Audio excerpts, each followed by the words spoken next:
இங்க bank robbery பண்ணதா சொல்லி ஒரு 4 ஸ்டூடெண்ட்டை போலீஸ் எல்லாம் ஷூட் பண்ணிட்டு இருக்காங்க.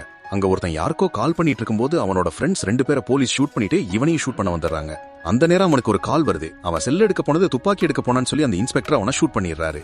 அப்படியே கட் பண்ண அஸ்வின் ஒருத்தன் அந்த பசங்களை கொலை பண்ண போலீஸ் டீமை மொத்தமா கொலை பண்றான். அது மட்டும் இல்லாம டிரைனேஜ் டனல்குள்ள ஒரு பெரிய பிளானே போட்டுட்டு இருக்கான். இன்னொரு பக்கம் நம்ம ஹீரோ அவனோட அம்மா ஆபரேஷனுக்கு பணத்தை எடுத்துட்டு போலீஸ்ல சேர்றதுக்கான ஜாயினிங் ஆர்டரையும் வாங்கிட்டு நான் வந்துடுறேன்னு அவங்க அப்பாட்ட சொல்லிட்டு போறான். அங்க போன எஸ்ஐ நாளைக்கு வந்து ஜாயினிங் ஆர்டர் வாங்கிக்கோங்க, இன்னைக்கு நைட் ரவுண்ட்ஸ் போங்கன்னு நம்ம ஹீரோ மாதிரியே ஜாயினிங் லெட்டர் வாங்க வந்த 6 பிசியை கூட அனுப்பி வைக்கிறாரு.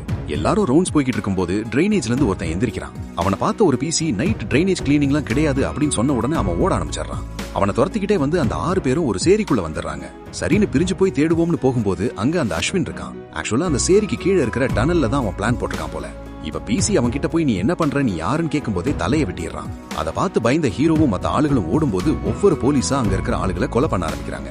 நம்ம ஹீரோவும் அவனோட ஃப்ரெண்டும் சேரி நடுவுல இருக்கிற ஒரு வீட்டுக்குள்ள வந்து யாருக்காவது தகவல் கொடுக்கலாம்னு வரும்போது அங்க இருக்கிற மேப்பை பார்த்த உடனே நம்ம ஹீரோ எல்லா பேங்க்ல இருந்து பணத்தை திருட டனலை யூஸ் பண்ண போறாங்க, இதை எப்படியாவது தடுக்கணும்னு சொல்லிட்டு இருக்கும்போது நம்ம ஹீரோவோட ஜாயினிங் லெட்டர் அங்க இருக்கு.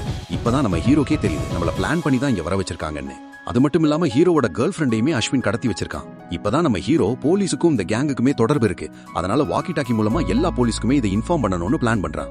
அப்பதான் வாக்கி டாக்கியோட சிக்னல் ஐடி எடுக்க போகும்போது ஹீரோவோட ஃப்ரெண்ட் அஸ்வின்ட்ட மாட்டிக்கிறான். அப்பதான் ஹீரோவும் அந்த கேங்கால கடத்தப்பட்ட ஒரு பொண்ணை மீட் பண்றான். ஆக்சுவலா அஸ்வினோட கிராமத்துல நல்ல பசுமையான விவசாயம் பண்ணிட்டு இருந்திருக்காங்க. அப்பதான் அந்த கிராமத்துல நிலக்கரி இருக்குன்னு தெரிஞ்சுக்கிட்டு ஒரு தொழிற்சாலை அமைச்சிருக்காங்க. தண்ணி